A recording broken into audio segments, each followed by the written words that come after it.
It's a beautiful morning in Hollywood, and the agent is already chattering on his mobile phone as his limo pulls up to his office. He considers himself a power player in this town, where image is everything. So he's never not talking on his mobile. It gives him an aura of importance, something that's extremely important in a career where what people think you can do is often more important than what you can really do. He exits his limo, motioning dismissively for the driver to take it around to the garage, but he never stops talking. Babe, it's like I told that director," he says, barely noticing that he cuts off an arriving delivery man as he sweeps through the doors of his office building. "If he wants you to be in his next movie, he's gonna have to treat you like the star that you are." "Of course I said that. I've got your back, don't I? Who loves you, babe?" "Hold on a sec, I have to take another call." The agent lowers his sunglasses to peer at the caller ID and smiles broadly. His favorite client is calling. He switches lines quickly with an expert flick of the thumb and immediately starts talking to this new client as if he never even broke conversation. The truth is that this agent is struggling to survive in the shark-eat-shark waters of Hollywood. He's losing clients left and right because he's actually not all that good at making deals. His fast talk is good at convincing naive young actors just arriving in town that he's the guy to know, the guy who has all the connections that can get them into the movies. But the truth is that he's little more than a huckster. He's confident that's going to change very soon. The actor that he's speaking with right now is a hot commodity in this town, and he's sure that his career is about to go through the roof.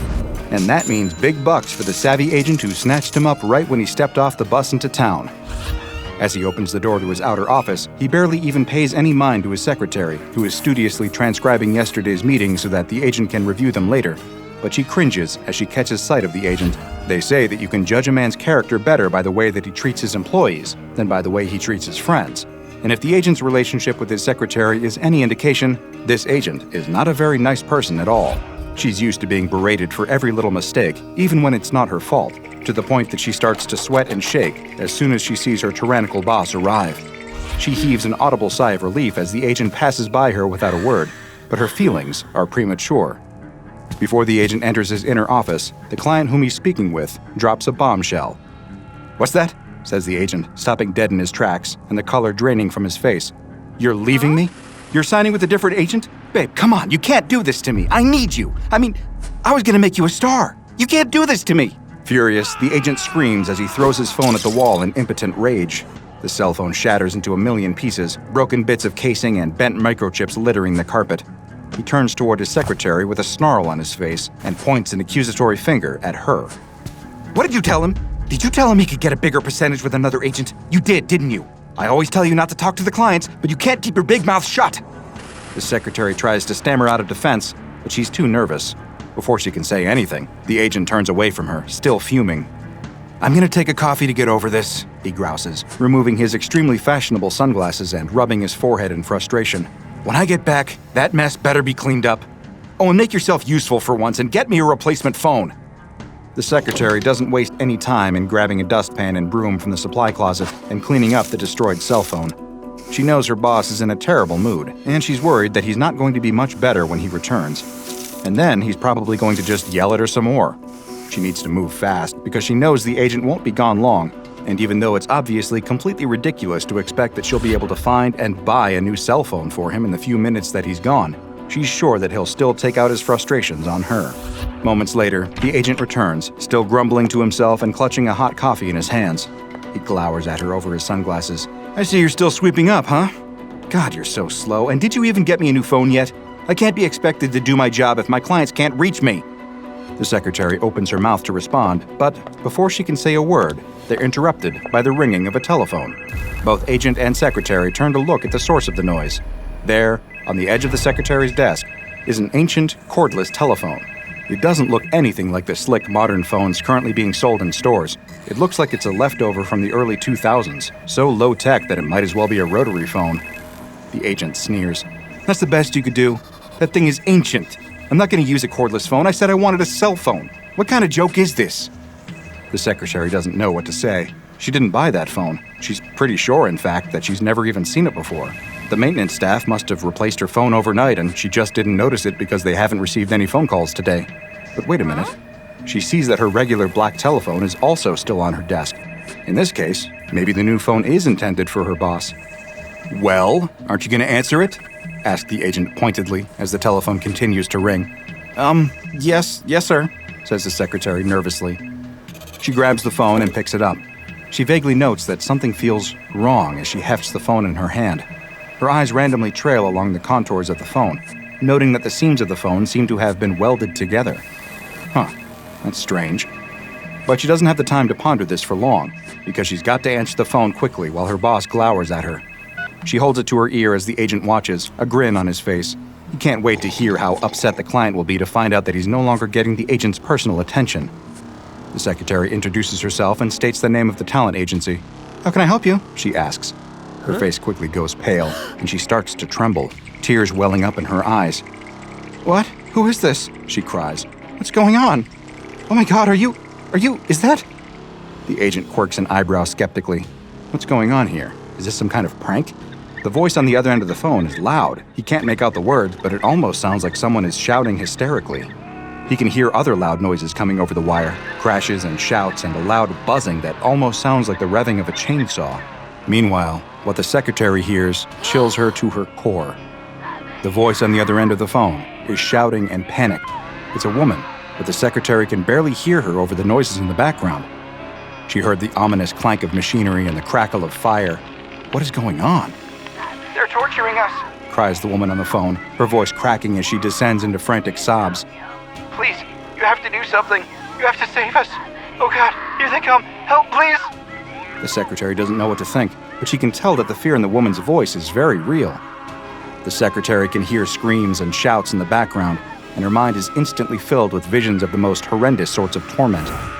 She thinks of innocent victims mowed down with machine gun fire, or garroted with wire, or even subjected to the most insidious of medieval torture devices, like the rack or the breaking wheel.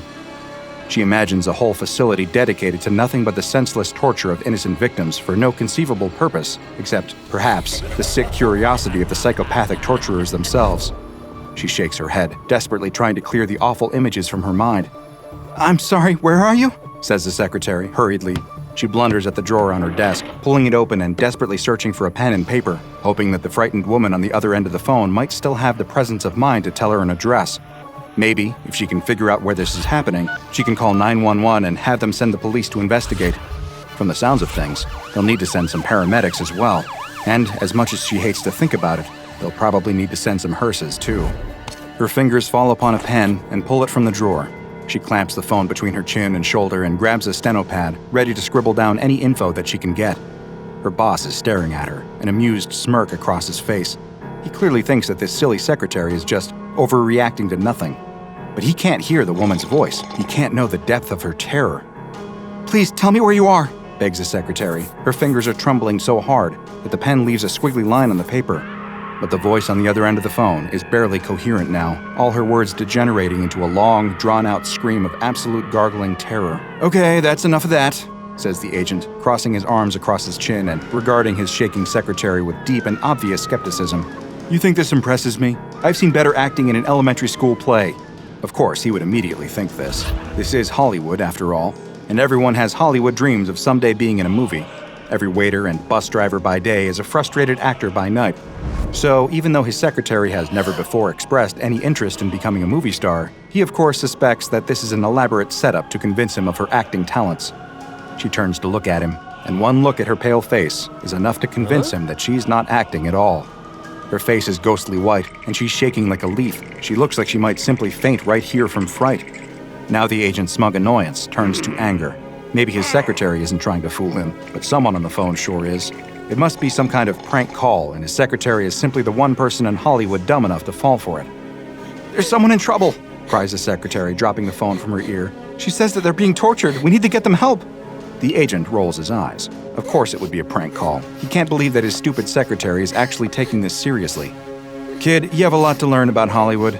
He snaps his fingers in her face. "It's clearly just some random loon trying to trick you. Hand over the phone, doll. I'll handle this." "It's not fake," babbles the secretary in a daze.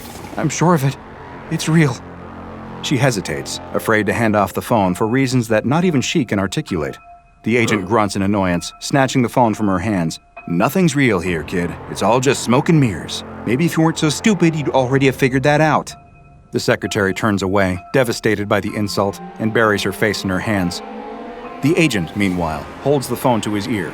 "Listen, punk. I don't know who you think you are, but I'm a big deal and—" His words suddenly cut off, and the secretary turns as she hears the cardboard coffee cup explode against the floor. The agent is nowhere to be seen. It's like he suddenly vanished in an instant. She blinks in surprise and confusion. It happened so suddenly that there's no way the agent stepped outside without her knowing. The dropped coffee cup on the floor serves as chilling proof that something extraordinary must have happened to him. The other thing left behind, sitting in an ever-expanding puddle of spilled coffee, is the mysterious telephone. She stares at it in disbelief, wondering how this strange phone can be responsible for this crazy situation. And then, even as she stares trying to make sense of what just happened, the phone immediately begins to ring anew. Answering a ringing telephone is an almost instinctive response for most of us. But if anything, this situation shows why sometimes it might be a good idea to resist that urge. After all, you never know who might be on the other end. And while usually the worst consequence of answering an unknown caller is that you'll be subjected to a lengthy and boring pitch for life insurance or solicitations for political donations, this story shows that there are some things much worse than a spam caller. Instead, you might be receiving a call from SCP-145. For all intents and purposes, SCP-145 appears to be a standard 2002 model cordless telephone handset of Alcatel brand on its standard issue charging base. The charging base has been defaced, the jack inputs are sealed with resin glue, and the power input to the device has been torn out with a sharp tool. All labels and stickers have been torn off the phone, so its serial number and production date are unknown. None of this would make SCP-145 particularly notable. What makes SCP-145 unusual is that the phone rings constantly, defying all attempts to silence it. Neither removing the phone's battery nor disassembling the base has had any effect on stopping SCP-145's incessant ringing. The only thing that can stop the ringing is to answer the phone. But as Foundation agents soon learned, answering the phone is literally the last thing you want to do when SCP-145 is around. Agents assigned to interacting with SCP-145 must always do so in pairs for very important safety reasons. Because if a person answers SCP-145 without being observed by another live human being, the person answering the phone will instantly vanish.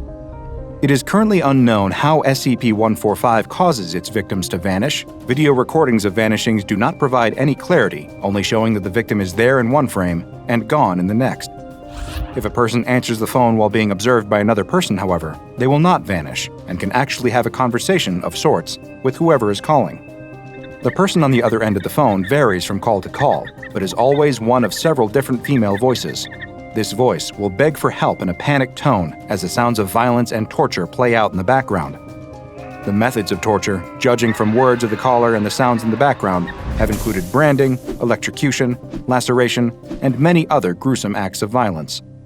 It's currently unknown where the voice is calling from or who is responsible for the horrible tortures happening at that site, but conversations with the phone voice give a grisly clue as to the fate of the people who vanish after answering SCP-145 while unsupervised. It appears that those vanished individuals are transported to the site from which the phone calls originate and added to the roster of victims undergoing torture at the hands of the unknown tormentors. The callers appear to be non-automated and entirely sentient. Attempts to trace the call or track down the location of the tortured callers have proven unsuccessful thus far. Attempts to block the signal of the phone with the use of a Faraday cage have also been unsuccessful. Since SCP-145 is pretty much just a telephone, it has been given the object class Euclid. Since the location of SCP-145's victims is currently unknown, the only way to travel to it is to join the roster of victims by using SCP-145. Currently, the Foundation conducts research into SCP-145 by using teams of 3, 1 Class D staff, 1 Class 2/145 audio technician, and 1 Class 3 security staff. Only Class D staff are permitted to actually listen to SCP-145, as, without fail, unsupervised exposure to SCP-145's transmissions will cause the listener to vanish and join a growing list of SCP-145's torture victims. Listening to the pleas of SCP-145's victims is a harrowing experience for even the most jaded researchers, such that the Foundation has been moved to try several rescue attempts, even when these might not have been the best advised plans. As of yet, none of these attempts have been successful.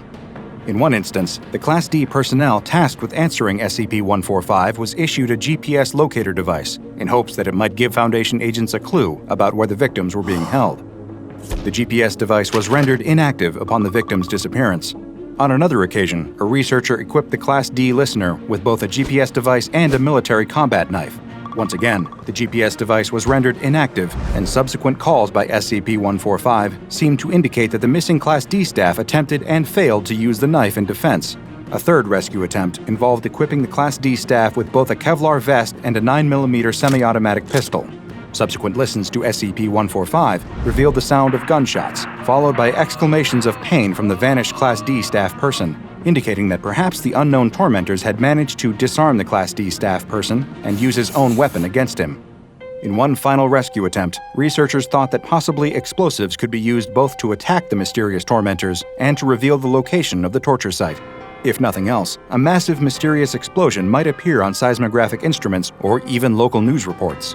Researchers equipped a Class D staff person with 1 kilogram of C4 explosive concealed in a supply kit, with the explosive attached to a remote trigger with a 30-second delay, triggered before interaction with SCP-145. The results of this experiment are currently classified but involved multiple personnel going missing, so suffice to say, it wasn't the rousing success that the Foundation staff had been hoping for.